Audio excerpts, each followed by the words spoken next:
Gears of War was a huge hit from the outset. Its combination of tight game controls, bloody gore and stellar graphics made Gears of War the new standout title for the Xbox 360. But times have moved on since then, so is the original beginning to show its age, or can Gears of War still hold its ground with the best of today's shooters? Gears of War, is it worth it?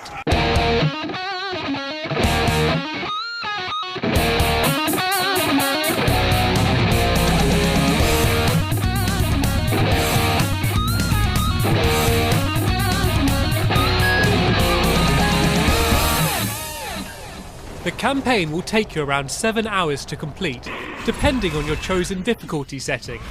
Gears of War is a cover-based shooter, which means you'll spend most of your time travelling across terrain that features a vast assortment of different waist-high objects while spraying bullets into your foes. The cover system was something that had been seen before in other games, but none managed to execute the game mechanic quite as well as Epic. Moving from cover to cover is fast and easy, making it one of the game's best features. Man, that was nasty. The story does enough to push things forwards, even if it won't amaze.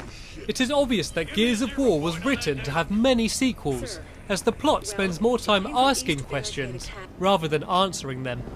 Hey, are you the Marcus Phoenix? The one who fought at Asphiel Fields? Yep. Wow, cool! Not really. But the campaign really gets fun when you play with a friend. The game's campaign features both split screen and online co-op, which allows 2 players to play through the full campaign side by side. And it is obvious that this is how the game is meant to be played. The campaign is full of events that feel like they were made just for co-op. And while these moments still play well by yourself, for the full experience, try to play with a friend. I hope I got the right path here. Hey, I hope we both do. Epic Games have admitted since Gears of War's release that the game's multiplayer was a late and slightly underdeveloped part of the game. This shows by the multiplayer's lack of features. This doesn't, however, mean that the multiplayer isn't any fun. The fact that Gears of War was still in the top 10 most played games on Xbox Live in the same week that Gears of War 2 was released is a real testament to the popularity and longevity of the title, and this is all down to the game's core gameplay. Unlike what you might expect from a cover shooter, games are extremely fast-paced, with the tactic of rushing with a shotgun being the preferred method of combat, rather than hanging back in cover with an assault rifle. Despite this, games still feel fair and balanced. The majority of the game types have no respawns, which helps with balancing, as well as keeping games intense.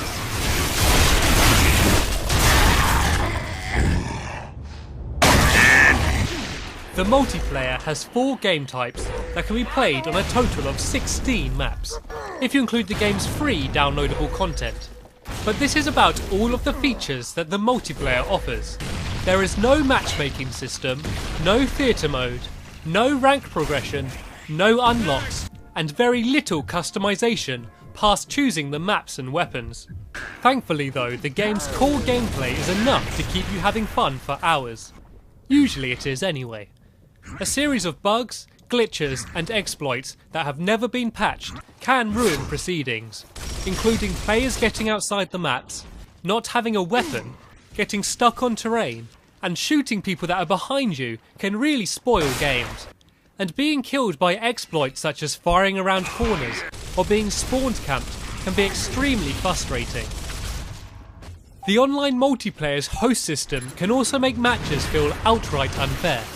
The host of the game is extremely powerful when compared to all of the other players, to the extent that if the host is a good player, they can sometimes seem almost impossible to kill.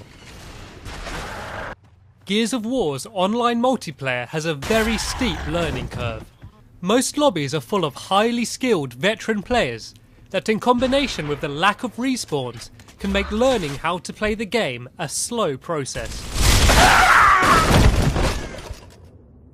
Thankfully though, the positives outweigh the negatives. The online community is still very much active, So if you missed Gears of War the first time round and are looking for a quality third-person shooter at a bargain bin price, then Gears of War would most definitely be worth it. Who loves you, baby? Yeah, group hug.